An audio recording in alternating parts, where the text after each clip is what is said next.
Movie के start में हमें एक लड़की एमा को दिखाया जाता है जो कि विंडो से एक कैट को देख रही थी जो कि पानी में डूब रही है। ये यहाँ पर कोई भी इमोशंस शो नहीं करती। दरअसल उसको इस कैट के डूबने का कोई भी दुख नहीं हो रहा था और न ही ये सोचती है कि ये इस कैट को बचाने के लिए जाए। इसके बाद हम देखते हैं कि ये अपने फादर के साथ रहा करती थी और ये ब्रेकफास्ट करते हुए अपने फादर से बात करती है। तभी इसकी एंट इसके घर पर आती है जो एमा की न्यू बेबी सीटर के बारे में बात करती है। एक्चुअली में एमा की जो फर्स्ट बेबी सीटर थी, यानी कि उसके घर में उसकी देखभाल क्या करती थी, उनका एक्सीडेंट हो गया था और कोई भी नहीं जानता था कि उनका एक्सीडेंट कैसे हुआ। और अब एमा की आंट ने उसके लिए न्यू बेबी सीटर ढूंढी है। अब जब ये दोनों बातें कर रहे होते हैं तो एमा इनको डेड कैट के बारे में बताती है। तभी हम देखते हैं कि एमा के फादर उस मरी हुई कैट को पॉन्ड से बाहर निकाल रहे थे। हम एमा को देखते हैं जिसके फेस पर जरा सा भी अफसोस नहीं था कि अगर वो इस कैट को बचा लेती तो शायद ये बच जाती। इसके फादर को देखते हैं जो इसकी न्यू बेबी सीटर का इंटरव्यू ले रहे हैं। वो इस बेबी सीटर के बिहेवियर को देखकर इसको हायर कर लेते हैं। एमा ने सिटीजनशिप अवार्ड के लिए अप्लाई किया था। वो चाहती थी कि ये अवार्ड उसी को मिले और तभी हम देखते हैं कि वो स्कूल में सबके साथ बहुत अच्छा बिहेवियर रख रही है। वो कुछ बच्चों के साथ खेल रही होती है। तभी एक लड़की इससे टकराती है। एमा उस लड़की को उठाती है। हम एमा को घर में भी देखते हैं जो स्माइलिंग की प्रैक्टिस कर रही थी। अगले दिन अवार्ड मिलने का दिन था। इसके फादर इसको एक अच्छा सा ड्रेस पहनाते हैं और इसको स्कूल की तरफ लेकर जाते हैं। वहाँ पर बहुत सारे पेरेंट्स अवार्ड सेरेमनी में आए हुए थे, जहाँ पर टीचर ये अनाउंस करती है कि माइलो ने सिटीजनशिप के अवार्ड को जीता है। वो अपने फादर को ये बता रही थी कि माइलो को ये अवार्ड मिला है और वो इस अवार्ड को डिजर्व भी नहीं करती थी। वो माइलो की इंसल्ट करती है और फिर अपने फादर से अपने इस बिहेवियर के लिए सॉरी भी करती है। फिर एमा माइलो को एक क्लिफ पर लेकर जाती है। फिर कुछ देर के बाद माइलो कहती है कि हमें वापस जाना चाहिए।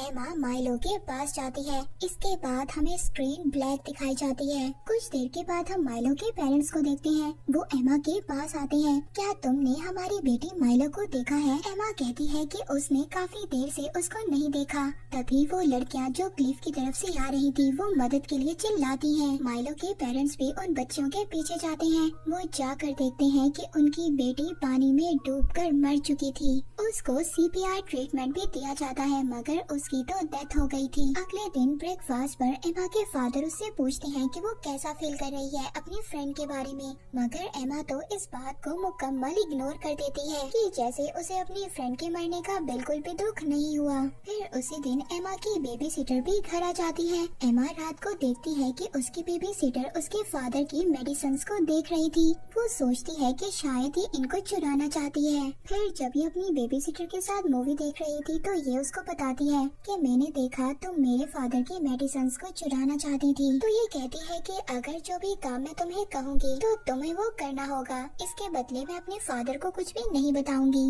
इस बात पर बेबी सीटर को बहुत ज्यादा गुस्सा आता है मगर फिर भी वो एमा की बात मान लेती है। अगले दिन माइलो का फ्यूनरल था जिस पर सभी लोग रो रहे थे। तभी हम एमा को भी देखते हैं जो माइलो के पेरेंट्स के सामने रो रही थी। वो ये प्रिटेंड कर रही थी कि जैसे उनकी बेटी का मरने का दुख इसको बहुत ज्यादा है। एमा के फादर जब माइलो के पेरेंट्स से बात करते हैं तो वो इनको बताते हैं कि माइलो का मेडल भी मिसिंग है। एमा के फादर ये बात सुनकर बहुत ज्यादा परेशान हो गए थे। उसी रात एमा के फादर लॉन्ड्री के लिए जब एमा के रूम में कपड़े लेने के लिए जाते हैं तो वहाँ पर इनको माइलो का मेडल मिलता है। तभी इनको एमा पर शक हो गया था। ये वहाँ पर कुछ पिक्स को देखते हैं जिसमें एमा कब से माइलो को घूर रही थी। इनको अपनी बेटी पर शक हो गया था। अगले दिन एमा की टीचर पुलिस ऑफिसर के साथ एमा के घर पर आती है। वो आकर इसके फादर से बात करती है और बताती है कि कुछ बच्चों ने एमा को क्लिफ पर माइलो के साथ देखा था उसकी डेथ से पहले। रात को एमा के फादर एमा से पूछते हैं कि क्या तुम माइलो के साथ क्लिफ पर गई थी? ये सिंपली कह देती है कि मैं तो नहीं गई थी। इस बात पर एमा के फादर उससे कहते हैं कि कुछ लोगों ने तुम्हें माइलो के साथ क्लिफ पर देखा था। इस बात पर इसको गुस्सा आ जाता है और वो कहती है कि ये बात आपको मिसेज एलिस ने बताई है और वो तो मुझे पसंद ही नहीं करती। नेक्स्ट डे हम उसी बेबी सिटर को देखते हैं जो एमा के फादर की वर्किंग प्लेस पर जाती है और वहाँ पर सिगरेट पीने की परमिशन मांगती है, जिस पर एमा के फादर उससे कहते हैं कि वो यहाँ पर स्मोकिंग नहीं कर सकती क्योंकि यहाँ पर बहुत सारे केमिकल लिक्विड्स हैं। बाद में यही बेबी सिटर जब एमा के साथ बाहर जाती है ताकि ये दोनों खेल सकें, तभी ये देखते हैं कि घर के बाहर मिसेस एलिस की कार है। बेबी सिटर एमा को बताती है कि इसके खिलाफ एक केस रखा गया है। ये कहा जा रहा है कि जब माइलो की डेथ हुई थी तो क्लिफ पर तुम भी उसके साथ थी। फिर बेबी सिटर एमा को घर के अंदर लेकर जाती है और इसको डराने की कोशिश करती है और बताती है कि अगर तुमने ही ऐसा किया है तो तुम्हें इलेक्ट्रिक चेयर पर बिठाया जाएगा। इस बात पर एमा बहुत ज्यादा डर जाती है, मगर फिर भी वो एडमिट नहीं करती कि उसने कुछ किया है। अगले दिन हम बेबी सिटर को देखते हैं जो पूरे घर में एमा को ढूंढ रही थी। तभी हमें रूफ पर एक वेस्ट को दिखाया जाता है। एमा की टीचर जो कि ड्राइव कर कर अपने घर जा रही थी, तभी एक वेस्ट इनको डिस्ट्रैक्ट करता है और फिर हम उनकी कार की बैक सीट पर एक वेस्ट नेस्ट देखते हैं जो कि एमा ने ही उनकी कार में रखा था। उसने ये प्लान किया था कि किसी तरह इसकी टीचर की भी डेथ हो जाए एक्सीडेंट से। एमा की बेबी सिटर भी वो मेडल देख लेती है जो कि माइलो का मेडल था और अब वो इस मेडल को ले जाकर एमा के फादर के रूम में लैंप पर लटका देती है ताकि वो पकड़ी जाए। एमा जब अपने फादर के रूम में आती है तो वो फौरन से उस मेडल को अपने पीछे छुपा लेती है। एमा के फादर इस बात को नोटिस कर लेते हैं और फिर वो एमा को बहुत ही प्यार से अपने पास बिठाते हैं और कहते हैं कि बेटा ये मेडल तुम्हारे पास कहाँ से आया। एमा खुद से ये स्टोरी बना देती है कि माइलो ने खुद इसको ये मेडल दिया था।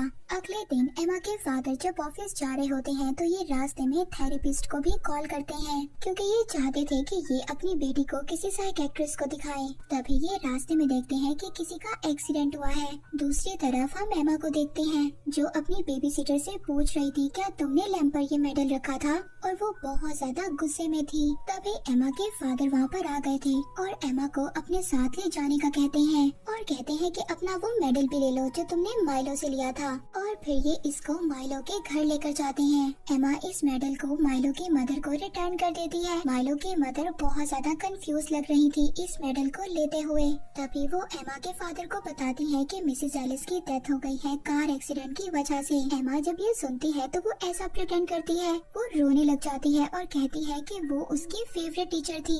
अब जब ये अपने फादर के साथ घर वापस आ रही थी तो ये रास्ते में बिल्कुल ही भूल जाती है अपनी टीचर की डेथ के बारे में। वो अपने फादर से कह रही थी कि वो घर जाकर बेबी सिटर के साथ कुकीज को बेक करेगी। इसके फादर इसके इस बिहेवियर पर बहुत ही ज्यादा परेशान और हैरान थे। नेक्स्ट डे हम देखते हैं एमा के फादर जो कि अपनी वर्किंग प्लेस पर काम कर रहे थे। उनकी रूफ पर वेस्ट नेस्ट जो कि पहले था अब वो गायब हो चुका था और अब उनको ये शक हो रहा था कि शायद मिसेस एलिस की डेथ में भी उनकी बेटी का हाथ है। फिर हम एमा की साइकियाट्रिस्ट को देखते हैं जिसकी एमा के साथ फर्स्ट मीटिंग थी। अब वो साइकियाट्रिस्ट एमा के फादर को बताती है कि आपकी बेटी बिल्कुल नॉर्मल बच्चों की तरह है, उसको कोई भी प्रॉब्लम नहीं है, क्योंकि एमा ने इस साइकियाट्रिस्ट को भी अपनी बातों से पागल बना दिया था। नेक्स्ट डे एमा की बेबी सिटर क्लोई उसको जाकर कहती है कि मैं तुम्हारी स्टेप मदर भी बन सकती हूँ क्योंकि तुम्हारे फादर मुझे लाइक करते हैं। इस बात पर एमा को बहुत ज्यादा गुस्सा आ जाता है और वो जाकर अपने फादर से पूछती है कि क्लोई मुझे कह रही है कि वो मेरी स्टेप मदर बनना चाहती है, क्या आप उसको लाइक करते हैं? इस बात पर इसके फादर इसको कोई भी आंसर नहीं करते और वहाँ से चले जाते हैं। तभी हम रात को देखते हैं क्लोए जब टीवी देख रही थी तो उसको आउट हाउस से शोर सुनाई देता है। वो एमा को ढूंढने के लिए घर से बाहर जाती है और बाहर जाकर एक शैडो देखती है।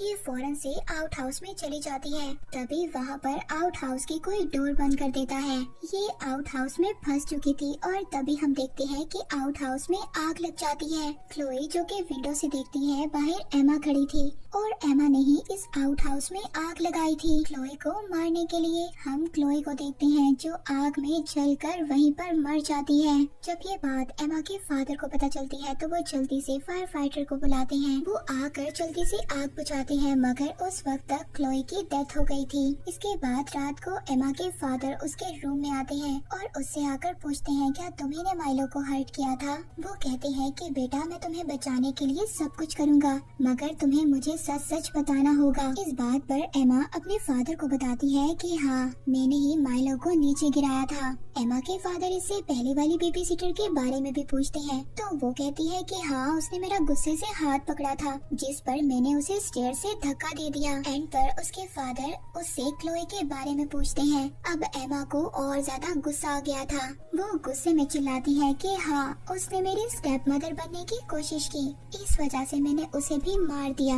एमा के फादर को सब कुछ पता चल गया था कि ये सब कुछ उनकी बेटी ने किया है। वो बहुत ज्यादा परेशान हो गए थे कि उनकी छोटी सी बच्ची इतने बड़े बड़े क्राइम्स कर रही है। एमा अपने फादर से कहती है कि वो आइंदा ऐसा कुछ भी नहीं करेगी, मगर उसके फादर अब बहुत ज्यादा डर गए थे। नेक्स्ट डे शेरिफ एमा के फादर को कॉल करता है। वो कहते हैं कि हम एमा से मिलना चाहते हैं, मगर एमा के फादर एक्सक्यूज कर देते हैं कि वो बीमार है। एमा के फादर बहुत ज्यादा डर गए थे कि कहीं उनकी बेटी को पकड़ न लें। इस वजह से वो अपनी बेटी को दूर लेक हाउस पर ले गए थे। हाउसकीपर वहाँ पर इनका वेलकम करता है। इसी दिन शेरिफ दोबारा से एमा के फादर को कॉल करता है और उनको बताता है। वो बताते हैं कि आग खुद ब खुद नहीं लगी थी, बल्कि किसी ने लगाई थी। एमा के फादर ने प्रोटेक्शन के लिए अपने घर में एक गन भी रखी हुई थी और वो ये सोच रहे थे कि वो इस गन का यूज कभी भी कर सकते हैं इस सिचुएशन को खत्म करने के लिए। तभी इसी रात एमा सारे स्टॉक्स को ऑन कर देती है ताकि इसके फादर गैस से मर जाएं। घर के डोर्स को बंद कर देती है और खुद घर से बाहर चली जाती है।